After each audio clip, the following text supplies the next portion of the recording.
Good afternoon, and welcome to the reveal of our 2024 Best in Show for the blooloop Innovation Awards. I'm joined today by Winston Fisher, the CEO at AREA15 in Las Vegas. Hi, Winston. How are you today? Good, good. How are you doing today?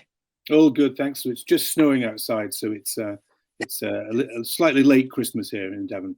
Ah, beautiful. Yeah, so Winston, if you can say, there might be still a couple of people watching out there who don't know what AREA15 is. So first of all, if you can just tell us a little bit about what AREA15 is and where it is.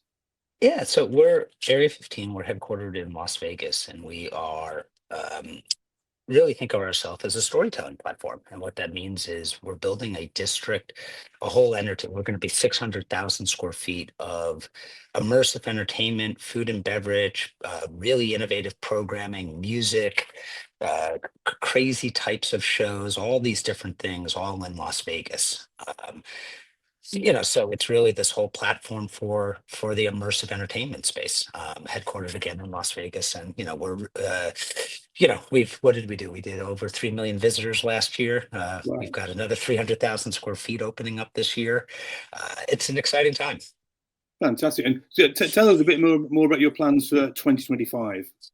Yeah, 25 is, I sort of mentioned we have a lot of things happening in 25. John Wick is opening up on the campus, which is really exciting. Super Plastic just opened up, and so technically 24, but it was at the end of the year, so excited about them. We have our whole expansion, which is anchored by Universal Horror Unleashed opening up in, mid to late 25 on the campus. We've got Felix and Paul coming, iFly, a few other things that soon to be announced. So it's a really exciting time. This is going to be, as I mentioned, we're doubling in size in 25. We'll go from 3 to 600,000 square feet of space. Fantastic. And you got Universal Horror as well, haven't you? We did. Yeah. They are coming to the campus. We are so excited. The building is up. They are actually in the process of building it out. So I won't give away anything that's inside, but all I can say, if you'll excuse my French here, is it is badass. What they are Yeah, building. Universal is just top tier. It's really exciting. fantastic. And have you still got Bart Crease's skull there? We Not do. his We actual do. skull, but you know. No, not his actual Yeah, skull. That would be a little creepy. But yeah. it's like here's part. But no, right when you walk in, you're greeted by it's 16-foot tall projection map skull. I mean, that thing is it's cool. We Art Island is going strong. We've got some new artists out there. We just put two rocket ships up out there, which is really cool. We're theming them out. We've got a 40-foot, excuse me, 50-foot long fire truck that we bought that we've themed out. It's 13 feet tall. That's now street legal. That's going to start driving around Vegas, and it says Area 15. So we Wow. really love spectacle, big things like Bart's skull. It's really fun. There you go. So yeah, so if you've not been to AREA15, do get out there when you're in the States. So Winston, tell me, what trends are you seeing in the visitor attractions industry right now? So I'd say, there's 25 is an interesting year. I sort of maybe the obvious one to talk about is AI. We just, robotics. That you're definitely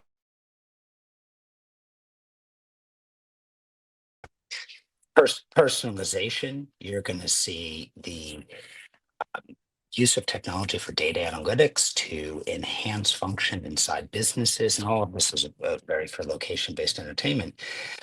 So I think everybody has to be using AI for almost all aspects of the business. So I think you're just going to see that trend continue.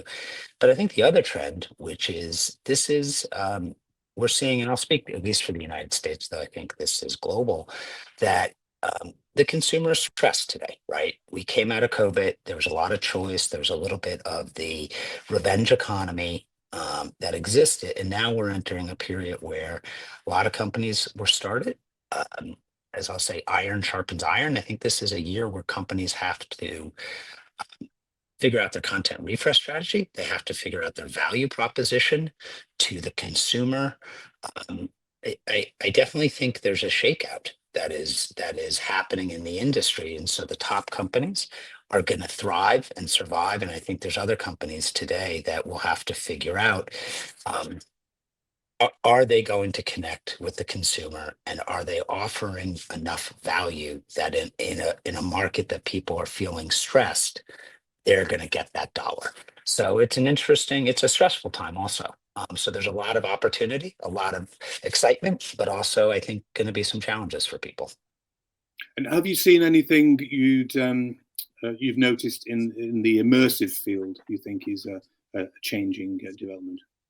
Well, I think that's what I was really speaking. I think it's very specific to that. The way I was thinking about it is very specific to the LBE immersive space that um, competitive socializing. I mean, there's a flood of companies that exist, and they're really cool companies. They're everybody who works in the space. They're just fun, and their hearts are in the right place for most people's. But Yeah, I do think that 25 is. I see it with businesses that come, stuff we see too, right? You have to work harder to demonstrate your value to the consumer today, mm, right? Um, Inflation really stung people. Again, I'll speak for the United States here. People are more selective about what they spend. They are spending, but they're more selective about what they're spending on. And you also have to be new. I think that's the big part of the industry that is also interesting is content refresh is expensive but critical, right? And mm, investors, there's a lot of people, it's obviously looking for money. And I think you have to show investors also that there is a sustainable business plan, not about how you open, but about how you stay open for the next 5 years, 10 years, right? People are looking for long-term viability, not for what's popular. And that's one of the challenges, right? They go up very fast and come down very fast. So, but there's some look, I was at Team Labs last year. What an amazing business, right? What yeah, Meow Wolf is doing. I was just down in Houston. It is super cool what they opened up down there, right? Really, really impressed. So there are companies that are pushing the envelope. I was at Swingers over in Mandalay Bay. Super cool. I got to tell you, it's beautiful space that they built over there. So you're seeing companies that are investing in creating experiences that are pretty amazing, and I think that have staying power. And not to say that there's not companies that aren't, but it will be a year where the consumer is more selective and is, look, we have to find out how policies in the United States will play out over this next year, but don't take the consumer is going to demand more for their money, and you're going to have to work harder for it. That's my prediction for 25. fair enough. So operators, Meow Wolf being a great example. Yourselves, you've got to be nimble and innovative. Yep. Yeah. And they're out there, by the way. The whole point is they are there. The consumer is looking to have really cool experiences. They will spend. They're excited. LBE, there's great content. I'm really excited. John Wick is opening up, and I know there's buzz about that. I know what, excuse me, Lionsgate and ourselves with Egan. That's really exciting. So I definitely think that you're going to see really cool experiences come to life, or ones that are already existing are really still resonating. But it's not 2022, and I think that's sinking in for definitely for some businesses, and we see it. So yeah, so there's a lot of excitement. Use technology, customization, the ability to create, frankly, to be competitive with some of the bigger companies is now more at our fingertips than ever before. You can do so much more with so much less, and there's innovation that is being democratized. So that is really, really cool when you think about what you can do as a business, how you can be creative, how you can market, how you can use, your database and analyze it. You can just put things through Chat GPT, and you have one of the most powerful business assistants, analytical tools, and it's much money a month. Yeah, It's really not that much relative to what you get. So that's really, really exciting. And I think the companies that harness that and use that and are pushing the envelope with all the different facets of AI will be some of the ones that really thrive, coupled with providing incredible storytelling, right? Content refresh, great storytelling, and good value proposition will succeed through 25. Fantastic. Now we're here to reveal the winner of the Best in Show award for our Innovation Awards. Just to say, Winston and AREA15 have been our supporters for the last 3 years. So thank you so much for your continued support, Winston. It really means a lot to us. The winner of the Best in Show is unusual. It's essentially the entry to the awards that got the highest mark from all of the judges. And I can say that this is the first time that any entry has got top marks from all the judges. So it really is a revolutionary entry. So I'll hand you over to Winston. And Winston, if you can introduce and say what the winner is. Yeah, I will echo what you just said. It is pretty damn cool. So it's WDI bipedal robotic character design and control. If any of you have seen their video or what they do in their parks, it's, I mean, just beyond innovative. So super cool. I'm excited to announce them as the winner.